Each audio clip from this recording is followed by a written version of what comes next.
Estamos ya con dos personas que conocen mucho del tema y que vale la pena escuchar, como el diputado nacional Fernando Sánchez por la Coalición Cívica y Fernando Iglesias, exdiputado. Muy buenas noches y gracias por venir.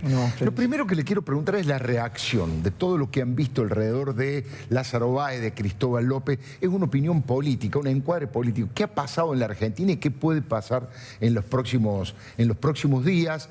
Teniendo en cuenta un poco lo que hablábamos, que se nota que hay un sector del gobierno de Cambiemos que quiere avanzar rápidamente y hay otro sector que quiere un poco frenar la cosa judicial. Bueno, arranca Fernando. No, déjame aclarar que hace ya 4 años que yo no pertenezco a la coalición cívica, yo dije ¿no? Pertenecieron y pertenecían. Lo digo también en el sentido de que para mí fue un orgullo pertenecer al bloque de diputados. Denunciamos en el 2008 con Carrió, primera firmante, y varios de los miembros del bloque, al gobierno en un momento de fuerte kirchnerización de la sociedad argentina como asociación delictiva. ¿Qué es lo que está diciendo la nata? Claro. No es que... La banda, lo que él llama la banda. Una banda. Yo le robé una frase a uno que escribió en Twitter, una cosa, dice, no son políticos que se corrompieron, son una banda de delincuentes que se metieron en política para hacer dinero. Eso es lo que son.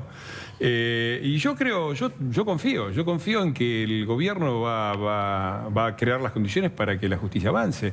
Ahora, hay cosas que son, por ejemplo, una cosa que no se menciona poco y que forma parte de la agenda política es el proyecto de reforma de la justicia del ministro Garabano, el proyecto de Justicia 2020. Sí. Me parece que eso va a cambiar, si se aplica y se avanza, eso va a cambiar las condiciones. Yo espero que la ley del arrepentido y la imprescriptibilidad de los crímenes, de las estafas y de los delitos de corrupción forme parte también de la agenda. Pero déjame hacer una cuenta más, que es...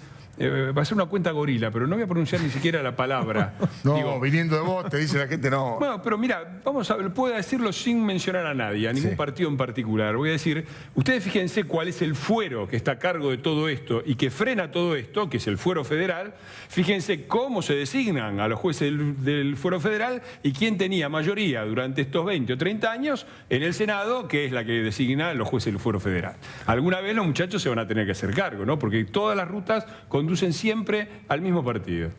Ahora le pregunto al otro, Fernando. No, pero para que conteste Fernando. Dale, un poco la próxima. No, pero es que efectivamente uno lo describe como lo describía Jorge, como lo describía Fernando. Nosotros lo habíamos denunciado por asociación ilícita. Es decir, una banda descripta como la que describe Jorge Lanata, en el Código Penal es una asociación ilícita. Entonces, no es una persona o dos personas que delinquen por allá, hay otro funcionario infiel que delinque por allá.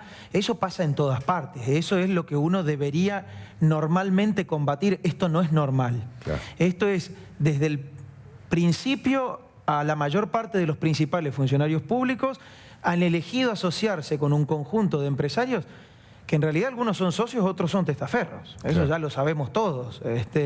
Y la mayor parte de las decisiones administrativas desde la responsabilidad institucional estaba al servicio de desviar recursos públicos para que estas empresas se enriquezcan y para que estos empresarios les devuelvan a la expresidenta y al expresidente y al hijo, mi compañero de Cámara, Máximo Kirchner, para que puedan justificar su enriquecimiento patrimonial. Porque si no les pasa algo, le pasa lo que le pasa a la mayoría de los grandes corruptos, que es...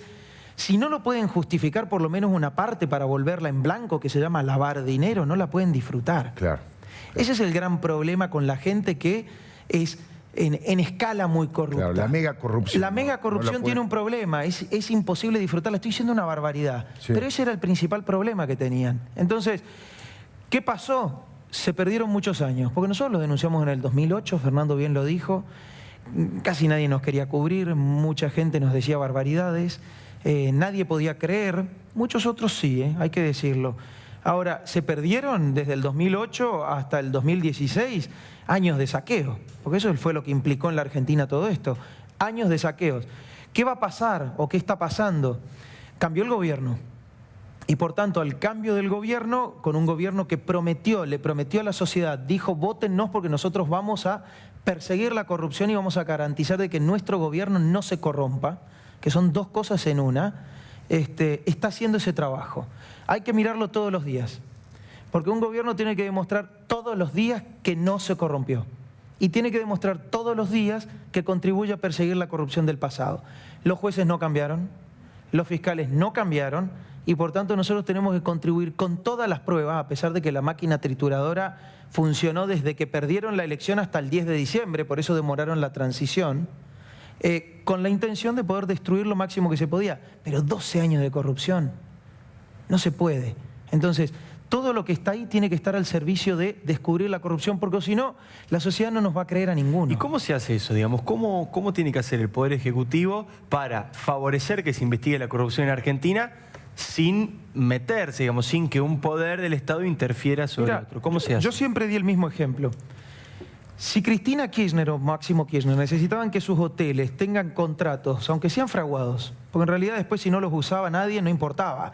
Lo que se necesitaban eran ingresos de recursos para poder justificar el beneficio después de esos alquileres.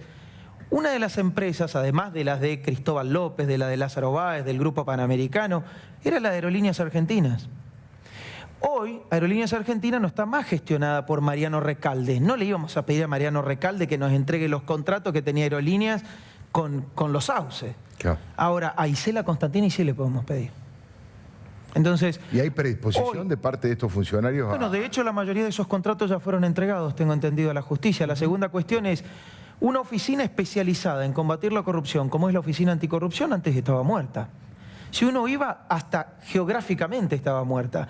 Los escritorios estaban muertos, los sistemas informáticos estaban muertos, el personal no existía. Solo servía para ir a buscar las declaraciones juradas de los funcionarios y nada más. Y menos, porque cuando no las entregaban nadie se las reclamaba. Es decir, ni siquiera para eso. Fernando Iglesias, hoy publicaste en La Nación una columna realmente impresionante, absolutamente recomendable por la minuciosidad, la rigurosidad y la mirada que tenés de las cosas. Lo resumo en 2 palabras, pero quiero que vos lo desarrolles un poco, que es... Vos sostenés que hay un grupo, el grupo helicóptero, que son los que están empujando todo para que Mauricio Macri se vaya en un helicóptero, que le fracasó el primer plan A, que están ahora en plan B. Pero ¿qué es lo que le fracasó a este grupo de destituyentes, para usar palabras de carta abierta, o conspiradores? Bueno, algunos sí quedaron pegados al plan A, como Espinosa. Fernando Espinosa sale hoy a decir que si se levanta el conurbano se va el presidente. ¿Hay fiscales por ahí? ¿Hay algún fiscal que esté atendiendo? No tiene nada que ver esto con la Ley de Defensa de la Democracia, quizás sí, ¿no? Vos hablabas de las organizaciones de derechos humanos. Las organizaciones de derechos humanos se crearon para oponerse a un golpe. Se supone que cuando se amenaza al gobierno constitucional con un golpe deberían tener alguna palabra para decir, ¿no?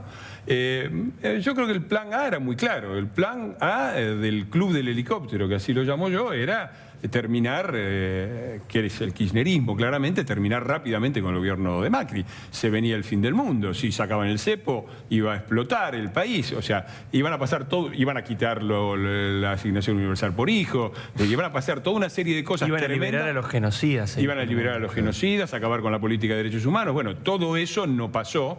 Los muchachos hicieron muchos esfuerzos, terminaron ya con una serie de episodios ligeramente ridículos, como colgarle el cartelito contra el FMI a la chica esta del Banco de Galicia. No, el plan A fracasó.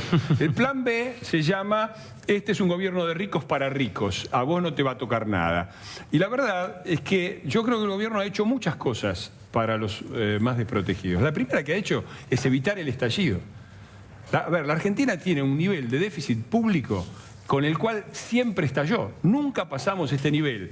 Ponele que sea 5%, ponele que sea 7%, depende como cuentes, primario, qué sé yo, sin entrar en tecnicismo. Este nivel de déficit público y gasto público descontrolado, la Argentina cada vez que lo pasó, terminó en un episodio de estallido con el Rodrigazo, con la hiperinflación, con el 2001, 2002, con la tablita cambiaria y su estallido y que después llegó a Malvinas, y siempre en un año la pobreza aumentó el 50%. Entonces, lo primero que ha hecho este gobierno a favor de los más pobres es que el país no estallara, como íbamos derecho contra una pared.